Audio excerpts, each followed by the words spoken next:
Hello student. आज अपन 11th class का maths का पहला चैप्टर पढ़ने जा रहे हैं जिसका नाम है कॉम्प्लेक्स नंबर। हम सभी ने नंबर सिस्टम के बारे में बहुत पहले से पढ़ते आ रहे हैं। हम लोग 5th क्लास से हमने देखा है कि natural number, whole number, rational number, ये सब चीज़ें हम पढ़ते आ रहे हैं। मैं थोड़ा सा रिकॉल करूँगा, फिर कॉम्प्लेक्स नंबर क्या होता है इसके बारे में भी आपसे डिस्कस करूँगा।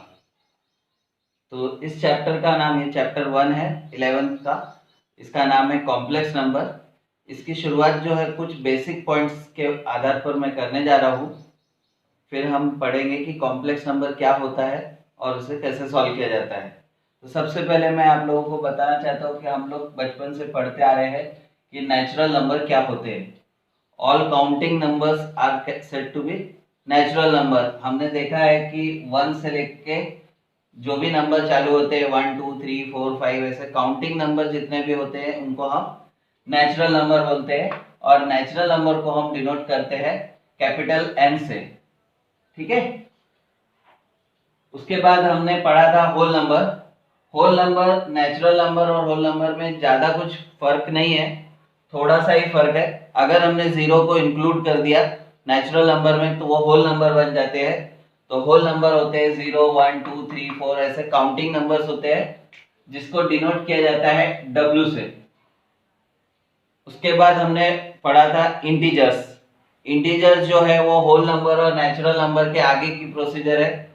हमने देखा था कि नेचुरल नंबर जो है उनके अपोजिट भी होते हैं, क्योंकि हम पढ़ते आ रहे हैं कि कोई भी चीज अगर होती है नेचर में तो उसका अपोजिट भी होता है। तो वैसे ही नेचुरल नंबर के अपोजिट नेचुरल नंबर भी होते हैं जिनको हम निगेटिव नंबर बोलते हैं। तो इन निगेटिव नंबर्स को और पॉजिटिव नंबर को एक साथ इकट्ठा किया जाए तो इंटीजर हो जाते हैं। जैसे अगर हम सपोज कर लो कि हम इंटीजर को शुरुआत करें माइनस इन्फिनिटी से, माइनस इन्फिनिटी से बढ़ते हुए जाएंगे -3 -2 -1 0 1 2 3 4 और प्लस इन्फिनिटी तक। इन नंबर्स को हम इंटीजर के नाम से पहचानते हैं। उसके बाद आते हैं रैशनल नंबर। रैशनल नंबर के बारे में थोड़ा सा हमने लेट पढ़ा था, 7th में पढ़ा था। रैशनल नंबर इन्हीं नंबरों से बनाए जाते हैं।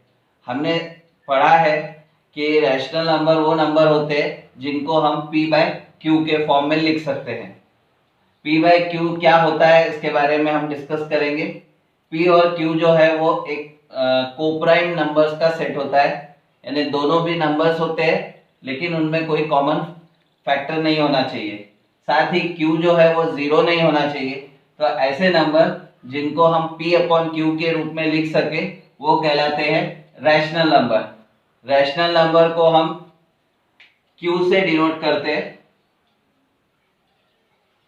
इसके एग्जाम्पल हो सकते हैं, जैसे हम लिखना चाहे 3/5 -7/11, ऐसे कोई भी नंबर जिसको हम अपॉन के फॉर्म में लिख सकते हैं, p अपॉन क्यू के रूप में लिख सकते हैं, उनको हम रैशनल नंबर बोलते हैं। अब रैशनल नंबर में भी दो टाइप के रैशनल नंबर होते हैं। जैसे कुछ रैशनल नंबर ऐसे होते हैं जिनको हम डिवाइड करने के बाद उसको डेसिमल में कन्वर्ट करते हैं। जैसे कि एग्जाम्पल हो गया रेकरिंग टाइप के नंबर। एक एग्जाम्पल लिया मैंने, जैसे 1/3 है, इसको अगर डेसिमल में कन्वर्ट किया, डिवाइड किया तो ये आता है 0.3333। ये कंटिन्यू होगा, इसको ऐसा लिखा जा सकता है 0.3 बार, यानी 3 रिपीट हो रहा है, पॉइंट के बाद 3 रिपीट हो रहा है, इसलिए हमने इसको 3 बार कहा। वैसे एक और एक एग्जाम्पल है, जैसे 1/7 है, इसको अगर हम डिवाइड करें, डिवाइड करने के बाद हम निकालते हैं तो ऐसा आता है 0.142857, फिर से 142857, ऐसे कंटिन्यू आते जाता है। ऐसा आने के बाद इसको हम ऐसा रेकरिंग नंबर बोल सकते हैं 0.142857। ये ग्रुप जो है वो रिपीट हो रहा है, इसलिए इसको हमने बार दिया। तो इस टाइप के जितने भी नंबर होते हैं, हम बहुत सारे ऐसे नंबर निकाल सकते हैं जिनको हम रेकरिंग बोल सकते हैं। उसके बाद रेकरिंग नंबर में हम ये देखते हैं कि जनरली इसके डिनोमिनेटर में कम से कम एक ऐसा फैक्टर होगा जो प्राइम नंबर होगा। 2 को छोड़कर, 2 और 5 को छोड़कर और कोई भी प्राइम नंबर अगर नीचे आते हैं तो उसको डिवाइड करने के बाद वो जनरली रेकरिंग नंबर ही आते हैं। अभी रेकरिंग नंबर बताया मैंने। अभी हम देखेंगे कि टर्मिनेटिंग कुछ नंबर ऐसे होते हैं जिनको हम डिवाइड करने के बाद डेसिमल में कन्वर्ट करेंगे तो एक एंड पे जाता है। जैसे 1/2 को अगर हम डिवाइड करें तो 0.5 आता है, या 1/5 को हम डिवाइड करें तो 0.2 आता है। तो इसके बाद कोई भी नंबर नहीं आता, ये यहाँ पर स्टॉप हो जाता है 0.5 पे या ये 0.2 पे। तो इस टाइप के नंबर जो एकदम स्टॉप हो जाते हैं डेसिमल के बाद कहीं ना कहीं जाकर, उनको हम टर्मिनेटिंग टाइप नंबर बोलते हैं। तो ये दो नंबर ऐसे होते हैं जिनको हम रैशनल नंबर की कैटेगरी में गिनते हैं। लेकिन कुछ नंबर ऐसे भी होते हैं जो नाइदर रेकरिंग होते हैं नॉर टर्मिनेटिंग, ना ही रेकरिंग होते हैं ना ही टर्मिनेटिंग होते हैं। ऐसे नंबर को हम इरेशनल नंबर बोलते हैं। उसके कुछ एग्जाम्पल मैं बताता हूं आप लोगों को। जैसे कि अगर हम लिखे 0.123 124 125 dash dash dash 0.01 001 0001 dash dash dash, यहाँ पर एक पैटर्न तो फॉर्म हो रहा है, लेकिन सेट जो है ग्रुप ऑफ डिजिट का जो सेट है वो रिपीट नहीं हो रहा है। तो ऐसे नंबर्स को हम non recurring non terminating numbers बोलते हैं, जिनको हम इरेशनल नंबर बोलते हैं। तो ये कुछ बेसिक चीजें जो हमने पहले भी पढ़ी है, 10th तक सब चीजों की जानकारी हमको थी। इसके अलावा कुछ नंबर ऐसे भी होते हैं जो इन सब से अलग होते हैं। कुछ नंबर ऐसे बनाए गए जिनके बारे में हमने डिस्कशन नहीं किया। जैसे कि हम देखते हैं कि हम स्क्वायर रूट निकालते हैं। हमने अभी तक पढ़ा था कि किसी भी नंबर का स्क्वायर रूट निकालते हैं तो स्क्वायर रूट निकालने के बाद अंदर में नंबर जो आता है वो पॉजिटिव होना चाहिए। पर हमने आज तक कभी निगेटिव नंबर का स्क्वायर रूट नहीं निकाला है। इसीलिए कुछ नया टाइप का सिस्टम चालू हुआ है जिसको हम 11th में इमेजिनरी नंबर बोलते हैं। एक नई डेफिनेशन है I is equal to square root of -1।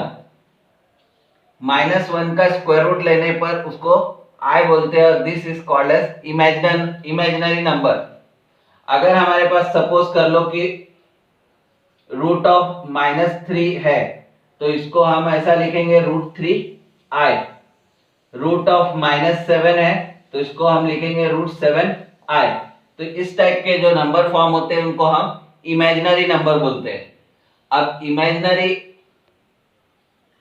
Number जो होते हैं उनका और रियल नंबर का जो सेट होता है उस पूरे को ज्वाइन करने के बाद जो नंबर फॉर्म होते हैं उसको हम कॉम्प्लेक्स नंबर बोलते हैं। कॉम्प्लेक्स नंबर का फॉर्म होता है a plus bi, where a and b are real number. a और b रियल नंबर है और i जो है उसकी वैल्यू है square root of -1। Square root of -1 को i बोलते हैं, इसलिए ये पूरा पार्ट जो है ये रियल पार्ट हो गया और ये इमेजिनरी पार्ट। a को हम बोलेंगे रियल पार्ट और bi को बोलेंगे इमेजिनरी पार्ट, और ये दोनों का कॉम्बिनेशन जो होगा वो कहलाएगा कॉम्प्लेक्स नंबर। तो कॉम्प्लेक्स नंबर क्लियर हुआ आप लोगों को। अभी कॉम्प्लेक्स नंबर्स की कुछ प्रॉपर्टीज है जिनका हम इस्तेमाल हम डेली लाइफ में करते हैं। मतलब अभी हम जो 11th के कॉम्प्लेक्स नंबर चैप्टर पढ़ेंगे वहां पर किस तरीके की प्रॉपर्टी यूज करते हैं, एक्सरसाइज में हमको क्या करना है उसके बारे में डिस्कस करेंगे। तो कॉम्प्लेक्स नंबर का एल्जेब्रा जो है इसको हम कैसे सॉल्व करते हैं, जैसे हम इक्वेशन सॉल्व करते हैं, साइमल्टेनियस इक्वेशन हमने 10th में सॉल्व की थी, उसी तरीके से कॉम्प्लेक्स नंबर की इक्वेशंस को भी सॉल्व करना है। सपोज कर लो कि आपके पास दो नंबर है complex number a plus B I और c प्लस डी आई। ये दो कॉम्प्लेक्स नंबर है a प्लस बी आई और c प्लस डी आई। अगर हमको इनको ऐड करना है तो ऐड हम कैसे करेंगे, a plus B I plus c plus D I, इसका एडिशन होगा। a और c रियल पार्ट है इसलिए एक ब्रैकेट में a प्लस c, और bi प्लस di ये इमेजिनरी पार्ट है, इसको हम लिखेंगे b प्लस di। तो ये इस तरीके से एडिशन होता है। एक a का एडिशन d से नहीं होगा और b का एडिशन c से नहीं होगा। उसी तरीके से सब्ट्रैक्शन भी किया जा सकता है। अगर हम इनको सब्ट्रैक्ट करना चाहे, a प्लस बी आई में से c प्लस डी आई को सब्ट्रैक्ट करना है तो ये ऐसा होगा। हम सब्ट्रैक्ट करते हैं तो नीचे के, अगर हम इसको सब्ट्रैक्ट करना चाहे तो उसको सब्ट्रैक्ट कैसे करेंगे, a plus B I subtract c plus D I. अब जब भी हम सब्ट्रैक्ट करते हैं तो नीचे की साइन हम चेंज करते हैं, तो ये माइनस और ये माइनस हो जाएगा, तो ये ऐसा होगा a माइनस सी, और इमेजिनरी पार्ट का सब्ट्रैक्शन होगा तो b माइनस डी आई। ठीक है, इस तरीके से हम इसको सब्ट्रैक्ट करते हैं। एडिशन और सब्ट्रैक्शन के रूल्स तो हमारे बहुत कॉमन हो गए, ये हम जनरली करते भी आ रहे हैं, लेकिन मल्टीप्लिकेशन और डिवीजन में थोड़ा सा सिस्टम अलग है। तो यहाँ पर ध्यान दीजिएगा कैसे होता है। a plus B I multiply C plus D I अगर करना है तो हम इसको डिस्ट्रीब्यूशन प्रॉपर्टी के हिसाब से इसको डिस्ट्रीब्यूट करेंगे। पहले a का c से होगा तो ac हो जाएगा, a का di से होगा तो adi होगा, bi का c से होगा तो bci होगा, और लास्ट में bi और di का मल्टीप्लिकेशन होगा तो bdi स्क्वायर हो जाएगा। तो हम जो ADI और BCI है उसमें से I कॉमन ले लेंगे तो बनेगा AD plus BI plus BD I square. पर हमने इसके पहले देखा था कि I square is equal to -1 होता है, तो जहां I स्क्वायर है वहां पर अगर हमने -1 पुट किया तो BD इंटू -1 किया तो माइनस BD हो जाएगा। तो इसका मल्टीप्लिकेशन ऐसा बनेगा AC plus AD plus BCI minus BD। ये हो गया इसका मल्टीप्लिकेशन। पर डिवीजन के लिए बहुत अलग सिस्टम है। इसको जैसे हम रैशनलाइजेशन करते थे रैशनल नंबर्स का, उसी तरीके से इसको हमको डिवाइड करते समय रैशनलाइजेशन करना होगा। वहां हमको कॉन्जुगेट की जरूरत पड़ेगी। जैसे अगर हम a plus B I divide by C plus D I करना है तो इसको हम ऐसा लिख सकते हैं a plus B I upon C plus D I. इसको सॉल्व करना है तो हम डायरेक्ट डिवाइड नहीं कर सकते हैं। हम क्या करेंगे, इसका जो डिनोमिनेटर है c प्लस डी आई उसका कॉन्जुगेट कंसिडर करेंगे। c प्लस डी आई का कॉन्जुगेट होगा c माइनस डी आई।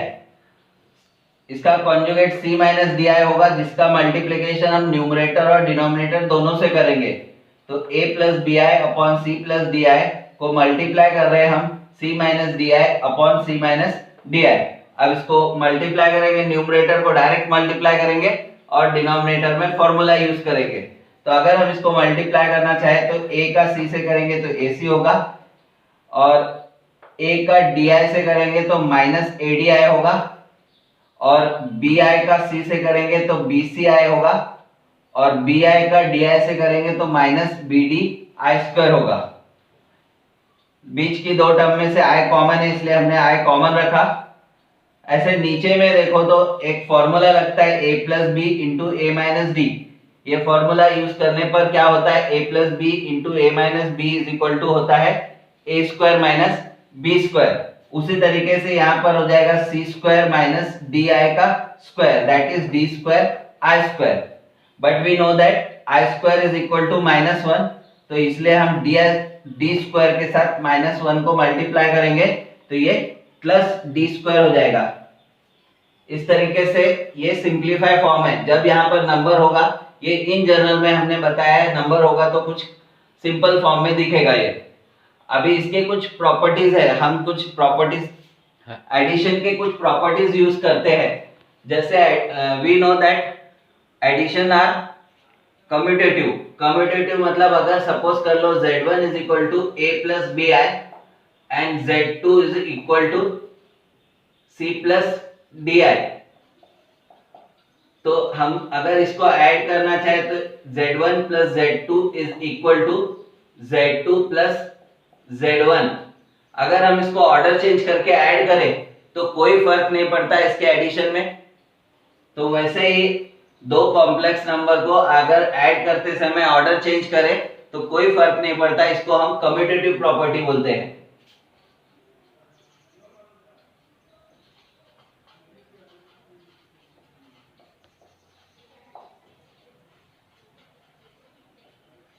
पर ये कम्यूटेटिव प्रॉपर्टी जो है एडिशन में होल्ड होती है, सब्ट्रैक्शन में नहीं होती है। ये कभी नहीं होता है कि z1 minus z2 is not equal to z2 minus z1। ये ध्यान में रखना कि एडिशन में कम्यूटेटिव होल्ड होता है लेकिन सब्ट्रैक्शन में नहीं होता है। उसी तरीके से एसोसिएटिविटी एक प्रॉपर्टी होती है।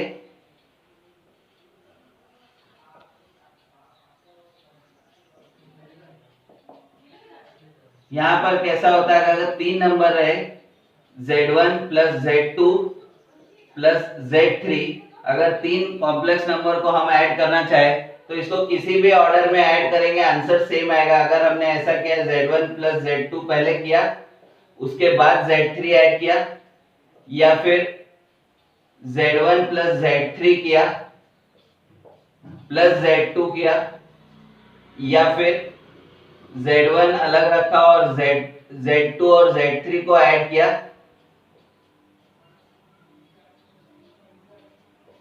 उसके बाद Z1 ऐड किया, तो आंसर सेम आएंगे। इसको एसोसिएटिविटी बोलते हैं।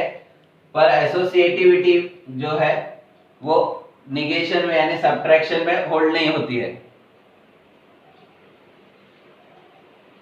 इसके आगे की जो प्रॉपर्टीज है या आगे का जो मैटर है, टॉपिक है, उसके बारे में हम अगले पीरियड में बताएंगे।